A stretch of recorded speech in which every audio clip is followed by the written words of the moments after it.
So this is Stracathro Estates. We farm about 3,500 acres here, mostly for the digester, which produces gas for National Grid. We've got solar panels and we have a turbine and biomass, so quite into renewables. But a major part obviously is agriculture and of course houses. I first got in touch with the Rural Housing Fund, or got interested, when they tried, Angus Council thought it'd be sensible to close Stracathro School. So after we decided that we would see if we could build some more houses, I realised there was a very good grant. SLE were very helpful and put me in touch with Neil Moyer up in Inverness, who took us through. He works for the government and he took us through the whole process. Before we secured the funding, we needed obviously to find the site, and the original site we had wasn't possible. We had in mind wasn't possible because it was too close to a pipeline. So I went to the planners in Angus Planners, and they were very helpful and realised that we don't have any development land on the estate which we could develop ourselves. We could develop, but they reckoned we should get planning for doing it on agricultural land because it's for social needs. So that's the first stage. We did that.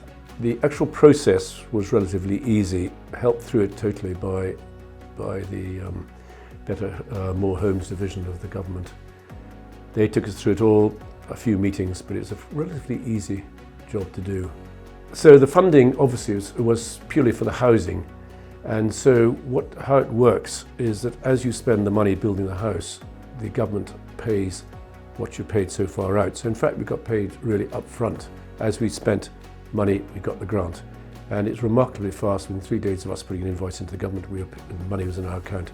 It's a really, really good example of private-public partnership. The challenge probably in a way was to explain what we're trying to do, because it is always quite difficult when you build more houses in a staid environment like a village, and there's only 28 other people living in Edinburgh, and so there would be some concern, quite rightly, that we're expanding the village, but the support was huge, and there were one or two people obviously who had problems, but never substantial. We did hit, of course, COVID in the middle of it all. That delayed the whole process by only a month, which is very, very impressive by the builders.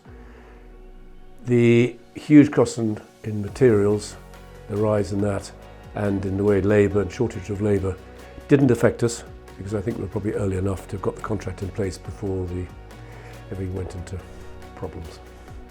I think we as landlords or owners of land have an obligation to a degree. And from a very personal point of view, I have to say that seeing the pleasure of the tenants living there and talking to them does give us all a huge amount of satisfaction. I used to live in a second-storey flat. It just had a small decking out on the back, so it was really small. My daughter had nowhere to play. So yeah, ever since we moved out here, life has just been brilliant. My daughter's got the garden, we've got the house, load of bedrooms, especially for you. Just the space, everything's just a lot better. Even the environment, the neighbours are great.